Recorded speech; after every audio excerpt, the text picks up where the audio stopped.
Hello guys, how's everyone? Back with some more 1v1s. But I actually wanted to use this video just to talk to you guys today. I have a lot of commonly asked questions in my comments, and I reached out to my Discord, and a bunch of people had some questions they wanted to put forward as well. So yeah, I just thought I'd use this video, talk to you guys, answer some questions, and also maybe just explain some thought processes behind some of these fights, let you guys know when and why I make adjustments, etc. Just wanted to say as well, a big thank you for all of the love shown on the last duel video. It's not my typical content, but did quite well in views, had a lot of people engaging with it, so you know, we'll keep this up as long as you guys are showing that you like it. So thanks again. So I get asked a lot how to get started as a For Honor YouTuber. I don't know, man. I started this just as a fun thing with some friends, basically just for us to look back at any kind of funny moments or good fights. There was no thought or plan to kind of grow this into a channel. I am extremely grateful for the community that's come from it. I mean, it blows my mind that over 11,000 of you guys are subscribed. Yeah, just absolutely grateful, and I'm glad that you guys are enjoying it, hopefully, and keep enjoying it. But my advice to anyone that is thinking of starting this kind of channel, starting a For Honor content channel, just enjoy the journey. Do it for the right reasons, man. You know, it's not just about trying to make money, it's about making good content, building a community, and just enjoying the process, dude. I get asked as well my thoughts on the future of For Honor. For Honor 2, for example. Listen, I don't know, man. I think it's a tricky one because the players that are still playing this consistently have put such a heavy time investment into the game. I'm not sure that a For Honor 2 is necessarily welcome, especially if you can't kind of bring forward the kind of progress you've made. It's such a unique game. I think that, you know, it can just be classified as a fighting game, but it really isn't. It's very unique. It's one of one. There are no other fighting games really like For Honor, which I think is probably a big part of the reason why, you know, it doesn't have hundreds of thousands of players. It's quite niche, and the learning curve is quite steep. You know, it does take a while to be good at this game. Just to become an average player, it's going to be quite a lengthy time investment. But yeah, I don't know. I think future of the game, personally for me, I think it's all just about continuing on For Honor 1. You know, working on the bug fixes, working on balancing, adding content, changing things up, keeping it fresh. But I don't think a For Honor 2 necessarily does anything in terms of keeping the game alive.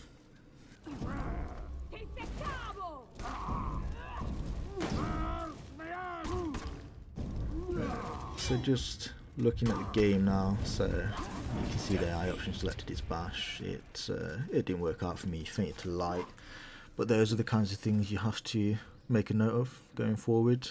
You know, he's on 1 HP, he's fainted a move into a light attack. You have to kind of pay attention to those patterns. You know, it will really help you start to understand what your opponent is likely to do.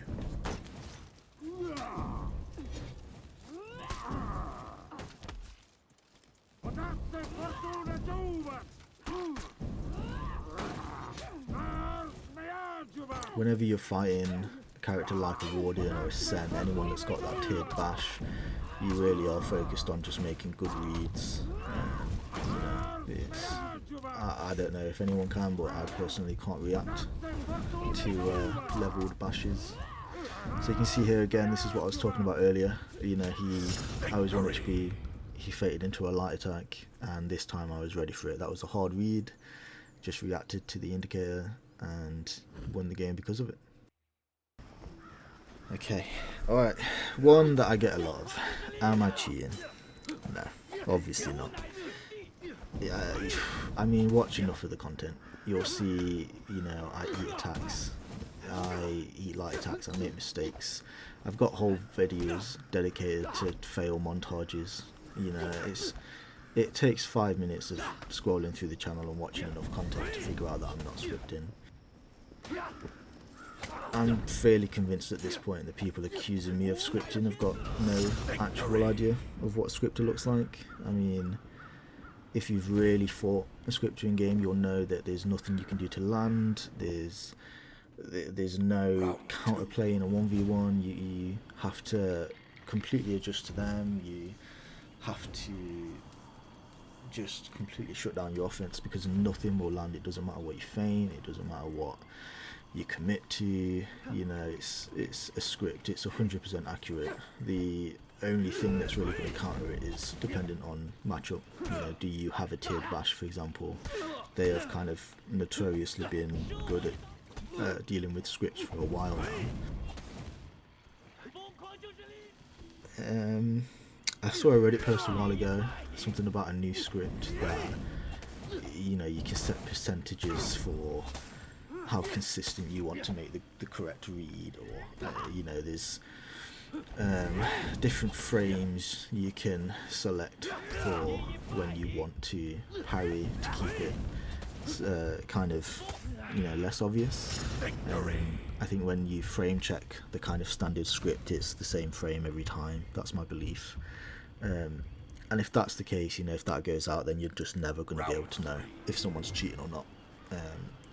But from what I saw, that's a very kind of limited number of people that have got access to it. So that's just a situation we're going to have to monitor and see if that's something that becomes more popular. But yeah, I mean, if that's the case, the game's cooked and there's nothing anyone can do anyway or say. So, but no, I am not scripting. I have never cheated, and I just have a good combination of, you know, solid hardware, great PC, and very good reactions. I think my human benchmark is somewhere around the mid 150 something milliseconds, which, you know, as far as I'm aware, is pretty good. So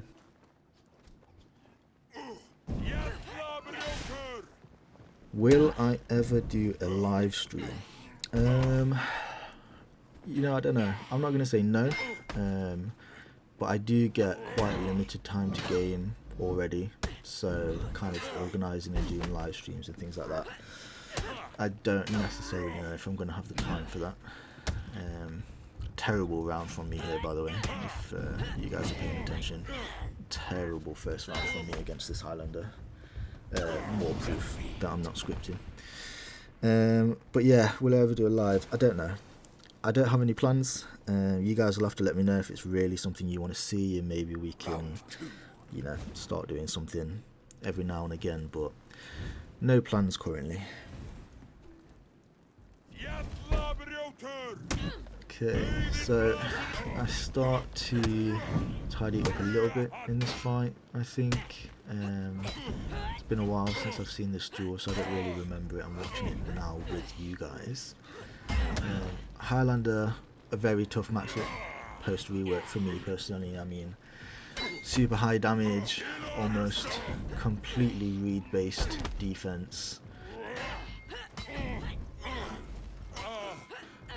Still has his issues getting into his kind of offensive stance. You know, if you stand in front of him and keep the pressure on, but, you know, ultimately a good Highlander will get into his offensive stance, and he does have so many tools to hit you with a whole bunch of damage.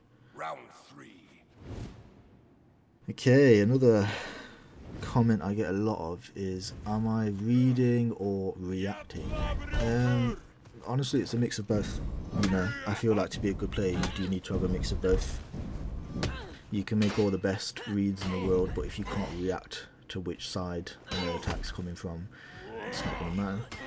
And alternatively, you can be an absolute reaction monster and it not matter, because, you know, your reads are terrible, and there's enough characters in the game now that have read-based offense, and they don't just solely rely on quick attacks. You know, you've got the Shaman dagger cancel, or the bleed cancel.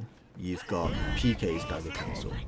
You know, you've got tiered bashes. You've got 400 MS neutral bashes or dodge forward bashes. There are tools across the game to help with people that have got, you know, good reaction time, but if you really want to, you know, become good at this game, you need to start learning how to read opponents, as well as react to what they throw. I think as well, you know, hardware is important. What are you playing on? Is it a new console? Is it a PC? Are you playing on a PS4 where you're capped, you know, with crazy input delay and limited frames? Those are going to be massive hindrances on whether you can actually, you know, kind of react to those 500 and 400 MS attacks. I think that, especially now post CCU, which was a couple of years ago, that core combat update, everything's faster, indicators are hidden. If you don't have the hardware to deal with it, you're gonna have a bad time. Learning your opponent's patterns is just crucial in this game. It doesn't matter how good you are, if you can't learn to read what your opponents do, what their tendencies are, you're not going to do very well.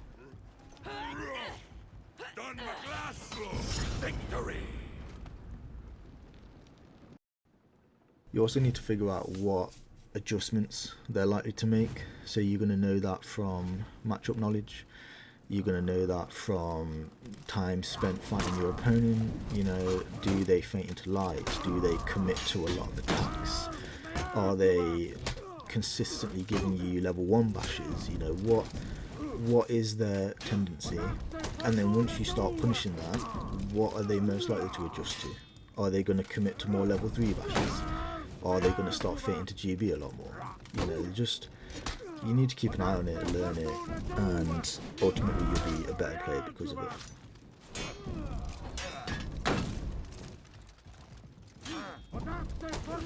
Victory!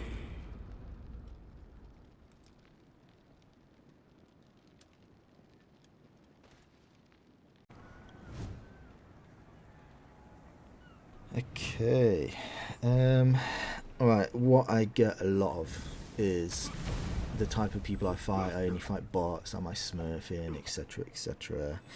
No, I'm obviously not smurfing. You guys are seeing such a small percentage of the gameplay in those clips where I land a bunch of deflects, or, you know, I make correct reads on someone and it makes for an exciting clip. But that is 30 seconds out of a match, out of tens or hundreds of matches.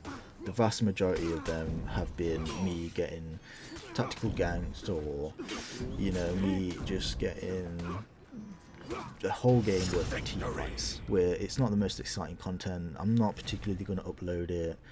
It's not going to do well on views. You know, I mean, you only have to look at the comp scene in this game and all of those absolutely fantastic players and see that their view numbers are not great. You know, they're putting out content of the highest level. It's great. I love watching it. Big shout out to Blitz, who's just fantastic YouTuber, and everyone that watches this video should go and subscribe and learn from him. But, you know, these people, they don't have the highest number of subscribers, they don't have the highest number of views, because people just want to see the flashy clips, you know, and I've got no problem with that. You know, if I can do something that's flashy and people enjoy it, I'll put it out there. But no, I don't just fight bot players. I've never smurfed in my life. I have one PC account. I change my name a lot to not get, you know, recognised. But hilariously, actually, so Alisai Irwin, who I play with, good friend of mine, he never changes his name, and he gets recognised a lot as the TNC kill stealer, and I love it. Every time it happens, it's fantastic. I love that this is what he's become known for, you know. So if you see him in game, keep it up. It's hilarious, makes us all laugh, and there's a good chance it'll end up getting in a video. But yeah, so I think now I'll probably just start talking through the match thoughts, adjustments and whatever, but just wanted to say again, thank you guys for all the love you're showing on these duel videos. It's really great to see, and you know, just keep it up. If you want more, just let me know, and I'll be happy to keep making this stuff for you.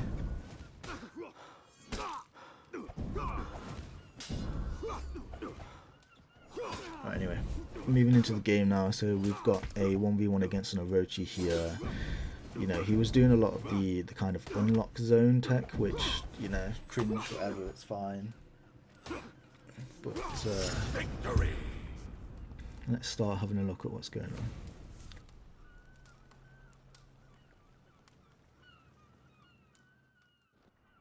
Okay, round 4. So if I remember correctly, oh, okay, I guess I don't remember correctly. He's gone, and I'm fighting a bot.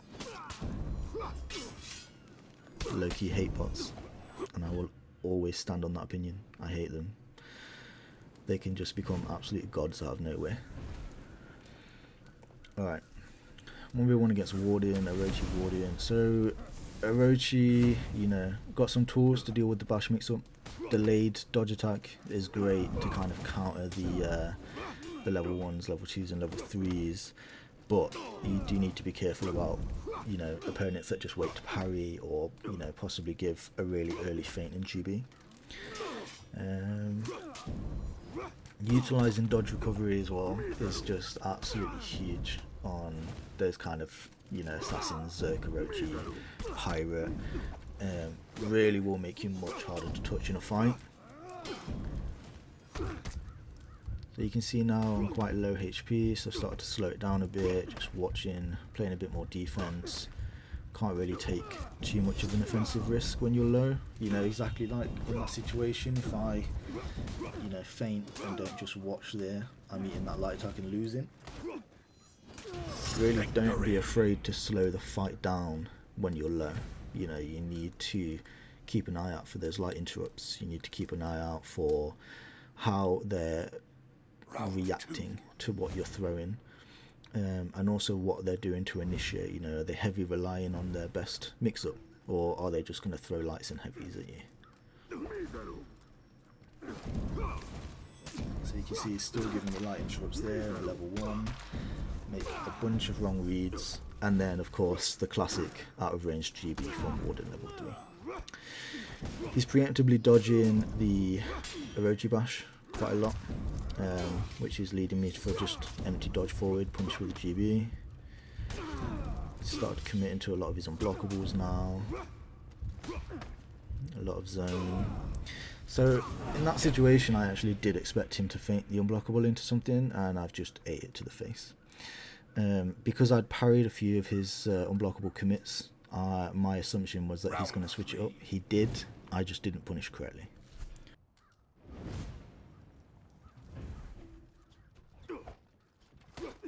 So still using that zone as an initiation tool.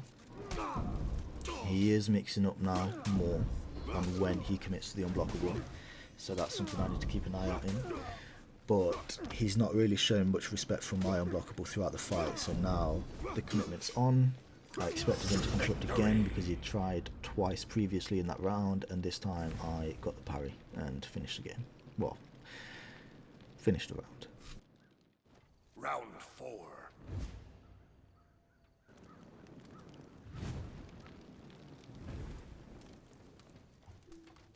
So Orochi's bash, best mix up. It's the only unreactable starter he has. You can see now that I'm not respecting his unblockable too much, and he's still dodging the empty dodge forward.